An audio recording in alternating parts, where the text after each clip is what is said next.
you go through Chelsea's left midfield, left wing spending since Hazard. So they've had Pulisic, Mudryk, Sancho. It must be more than that. Pedro Neto is technically Pedro Neto. There's at least 4. Timo Werner played games at the left for them as well. Like that happens. Yeah, I mean, from Chelsea's point of view, I saw a clip from the Big Six last night where, and it was kind of funny because I think Saeed tried to make a joke and Matisse weren't having it. So Matisse was essentially saying, "Yeah, we built a young squad, but we spent £1 billion."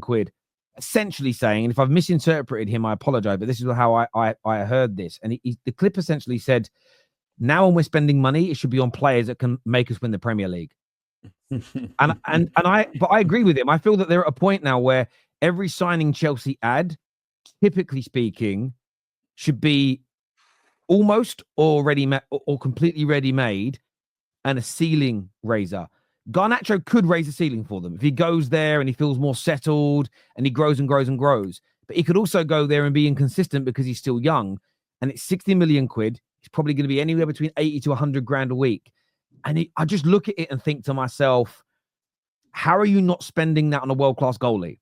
How are you not spending that on Osimhen? A centre-back. A centre-back. How are you, again, but say they want an attacker because they're buying an attacker. Osimhen's available for that kind of money. It's only about 10 million shy of the buyout clause of Victor Gyökeres. So for me personally, although I rate the talent of Garnacho, I feel Chelsea need a different age profile, and I think they need someone that's ready-made. From an attacking perspective, I think Chelsea need a goal scorer. And there are at least 3 in the market right now that you could buy for similar to £60 million. So it just feels, look, if he goes there and he kills it, scores 20 plus goals every season, wins them the Premier League, we'll all sit here and go, wow, what great business. But right now, as it stands, I can't understand why they're not getting Gyökeres, getting Osimhen, getting somebody that's more experienced in the middle. They've got enough wide players. Genuinely, and I'm not trying to shit on Chelsea. I'm being honest. I don't understand it. Maybe I'm being a little bit harsh. I don't know. No, I understand what you're saying. I think potentially, like I remember Don saying this about Osimhen in the first place. Maybe there is this whole wage structure thing where a Gyökeres, a Osimhen, they come in and they're demanding the highest wage in the club, especially Osimhen. Especially Osimhen because he's proven that he can actually do it on a higher level. The wage situation at Chelsea might be the thing holding them back. And I don't know if that's necessarily a good thing. When you spend £1 billion on a squad, surely you should be willing and able to spend what you need to spend wage-wise to get the best out of these players. And Garnacho is a winger that profile they don't really have. They don't really have wingers who like to cut in and shoot. All of them like to pass. All of them like to make the assist. The closest thing they've got is Madueke, but he's on the right-hand side. And that left-hand side, they don't have that kind of profile. So I understand why Garnacho is someone that they would go after. He will also fit their wage structure because he ain't going to be demanding 200k, 300k a week. Whereas a Gyökeres and Osimhen, they might do that. So I think that's where the issue lies for Chelsea. I personally don't think it should be an issue, especially when you spent the money that you spent. Do you not think, KJ, though, spending close to £230 million on their forwards, and the only one they've got that's consistent is Palmer. Everyone else is Sancho's good for 3 games, then isn't great for 3 games. Neto, when he's played in his right position, is good. Jackson's very hit and miss. Madueke, very, very hit and miss. Garnacho he's a good, talented player, but I think Matisse is right. If they go out, I think a lot of Chelsea fans would be a lot happy if they dropped 60 million on an Osimhen rather than Garnacho. I get he's a young player of potential, but it's another goes into the category of on his day sort of player. Like you can pull out moments under Ten Hag, the last minute winner against Fulham, the overkick against Everton, the goals in the FA Cup. He's definitely a good player, but it's also a very inconsistent player. But Yeah. then you could argue in a better environment, you know, not where he's actually playing his proper position, you might get more out of him. But I just think £60 million, if I was a United fan, I'd bite your hand off for that. Not because he's a bad player, but you could actually get someone that fits your system a lot better than Garnacho Yeah, does. and for Chelsea, it's funny because does Garnacho go in there make me scared of Chelsea, more scared of Chelsea than I already am? No. He doesn't start However, with if it was Osimhen, bruv, I'm like, these men are Yeah, that's what I charging mean. up the table, you know, like, and it's weird because Jackson is their number one striker, and he does have he's streaky as well. He'll go through games where he's scoring 2 goals a game, next game score a goal. He go and runs, and then he go on this barren spell. And if you want to be at the top of the Premier League and win the league, you can't have that from your striker. That's why Arsenal fans are having to go at Havertz because of all the opportunities that they miss. So yeah, I would also add though, maybe from a player's perspective, is maybe if you are that player that can take Chelsea to the Premier League titles and stuff like that, Osimhen or Victor Gyökeres, maybe there's a perception of Chelsea from their perspective that maybe it's not the club to go to. You know, they've just been in mid-table, is full of a lot of young players. I prefer to go to maybe a Liverpool or a Man City where there's a lot more recent success and a lot more definitive about that. I mean, case in point, for instance, this summer, Olise went to Bayern Munich. Chelsea were in for him. Olise had the world at his feet. He really, really did, and he nearly went to Chelsea the previous year, but he chose Newcastle were also in for him. But I understand Bayern Munich, so he went to Bayern Munich instead.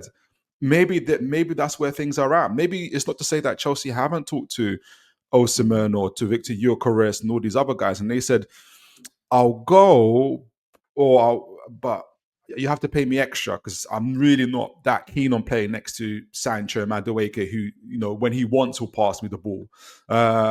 And I'll go, but I don't think you're the same club of Michael Ballack and Drogba. I think you're a different type of club." Maybe the fans' perspective of Chelsea, we're still looking at them as the club of Jose Mourinho, Carlo Ancelotti, Conte, and the players nowadays are look at them as, no, this is a club under Enzo Maresca, who was managing Championship Leicester the other day, and is full of 18, 19, 20, 21, 22, 23-year-olds who are on TikTok, on social media.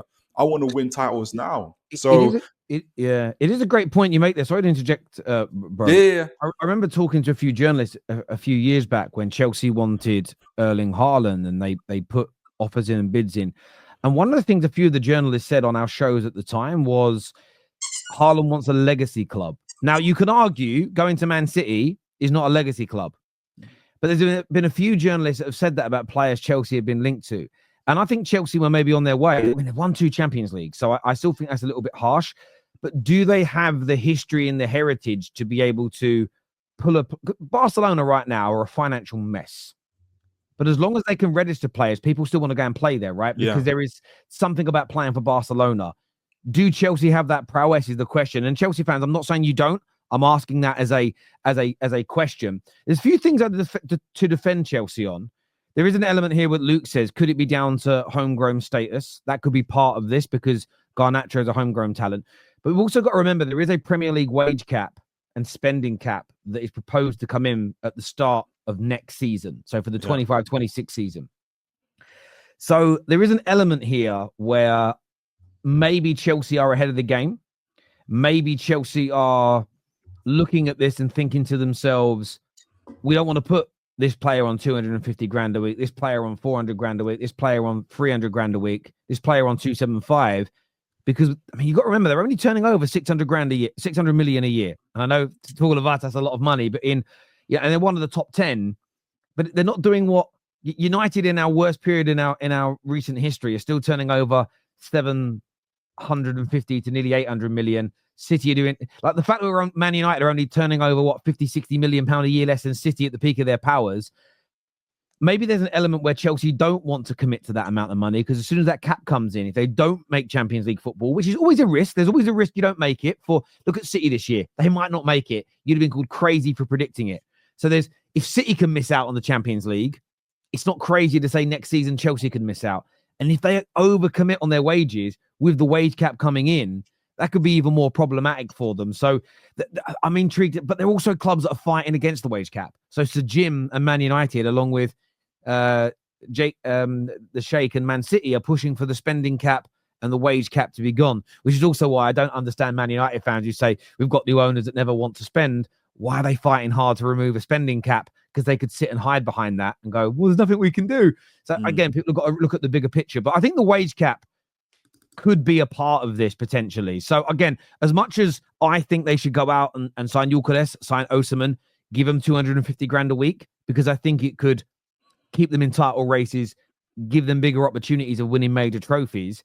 They know their finances, and they know their finances well. And maybe they look at it and saying, well, with this cap, if we have too many players earning that kind of money at Chelsea, again, the Roman years are gone. Roman lent that club to spend on players over a 20-year period, 1.2, 1.3 billion. They also used to make hundreds of millions of pounds every 3 years. I use 3 years because of the PSR cycles, through loaning players out. And those rules were changed so they can barely loan. I remember looking at these numbers, and I'm going to get them slightly wrong because I haven't looked at them for about 2.5 years now. But with Roman going, and the fact he pumped about £30 million a year into the club to spend on players, and they were losing about 20 to 30 million a year through the loan system that they had that now down, their academy, and loaning everyone out for these loan fees. There was something like a 40 to 50 million pound a year black hole in their finances. The fact they haven't been in the Champions League for a few years as well, coupled with a spending and wage cap, maybe that's the reason. And that's an interesting one for Chelsea fans to look at, because it's a little bit chicken and egg. How do you get back to winning the titles and being in the Champions League regularly without players like Gyökeres, without those players that will demand 150, 200, 300 grand a week? Maybe their model will work and they'll grow these players, keep giving them pay increases as their revenue slowly rises. But it's an interesting one what Chelsea are doing right now. I'm not going to judge it per se, because I think we're in uncharted territory. We've never seen a wage cap, as an example. We've never seen so many teams with so much money in football. So I don't want to say that it will never work and it's a stupid attempt, because I feel like from a financial standpoint, it can't just be their owners being cheap. Does that make sense? Because they spent over £1 billion quid. There's got to be some method to the madness that I think as football fans, maybe we're not quite seeing yet, if that makes sense. Well, you remember that the inception of the owners coming into Chelsea was on the back of Roman being forcibly removed from his position. So it's not like he planned to leave. And it was all kind of hectic. The government, everybody else was helping them find buyers and stuff like that. And I don't know if it's a factual thing in terms of it being in the contract for whoever did take over at Chelsea, that they had to spend a certain amount of money within a certain period. All of that is uncharted territory. No club, no owners have been told you have to spend a certain amount of money within a certain period. And then therefore, if you're buying Chelsea, you have to think of a strategy of how to spend that money, not breach PSR, not breach the new UEFA rules that are coming up, be competitive, attract new players with a wage and stuff like that.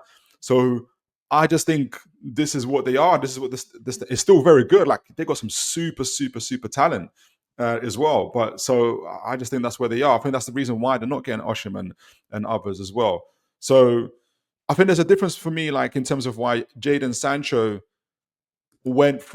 hasn't gone to a club like I can only say like where there's like more mature and older players, where he's gone to a club of his caliber, his age, his demographic of players, rather than anywhere else. I think Chelsea is just full of super, super talented young men who, over time, maybe next year, 2, 3, 4 years, will be the club that Chelsea want them to be. Yeah, I hear you on that. Aaron here says no Chelsea for Osimhen. He doesn't meet the resale plan. They will go for an under 23 like the lap for me. Who's talented. I won't say he's not talented. But it's being able to handle that pressure. We've heard the Lick this week say about Man United that he's been at Bayern Munich and he's been at Juve. He said, but nothing like the pressure that he's experienced at Man United. The lap will have that feeling when he walks in at Chelsea. The jump up in pressure from Ipswich to Chelsea is massive, and it can have a detrimental effect on players. Some people, by the way, thrive on it. So I think Didier Drogba came in as a young player to Chelsea. Yeah. He wasn't a 29-year-old Ballon d'Or winning striker, but he came in and he thrived. First year was a little bit up and down. I always remember meeting him actually after his first season, Me and my brother, we'd never bought anything in there. It was too expensive. But we went into Harrods. We're up London one day. We've never been there. So again, Harrods. We're wandering around. We're in the section where they sell shoes. And I was standing there. My brother his eyes were like this. He went, like, look, and just looked to my side, and it was Didier Drogba. And I remember my first thing my brother said, and he's not even a Chelsea fan, he just went, "Stand at Chelsea." And he just said, "Yeah." And then he walked off. That was it. That is the limit of our. Me and my brother, me and my family, we're a bit like, we don't really like to bother people that are celebrities or famous when they're out. It's like, much to say, like if there's someone in music we like, I like your music. Cheers. See you later. And walk away. Like it's just one of them ones. Yeah, I've not met many famous footballers. I did sell a phone once to JJ Okocha's brother, Emma. That was fun.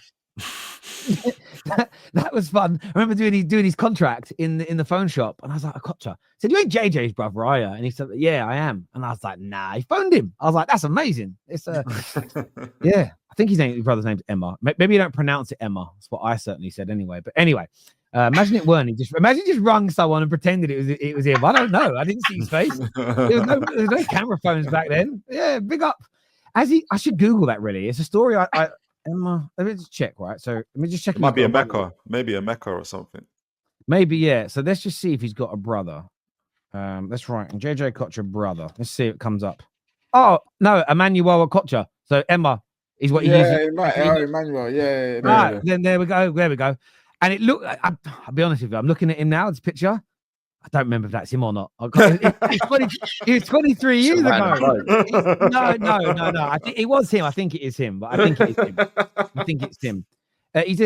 He was a former footballer. He was coaching at the time when he said it. Well, anyway, we're gonna move on. We're gonna move on from this absolutely pointless fucking story that I'm telling. So, but yeah, they certainly need that. Let's go to some more of these comments.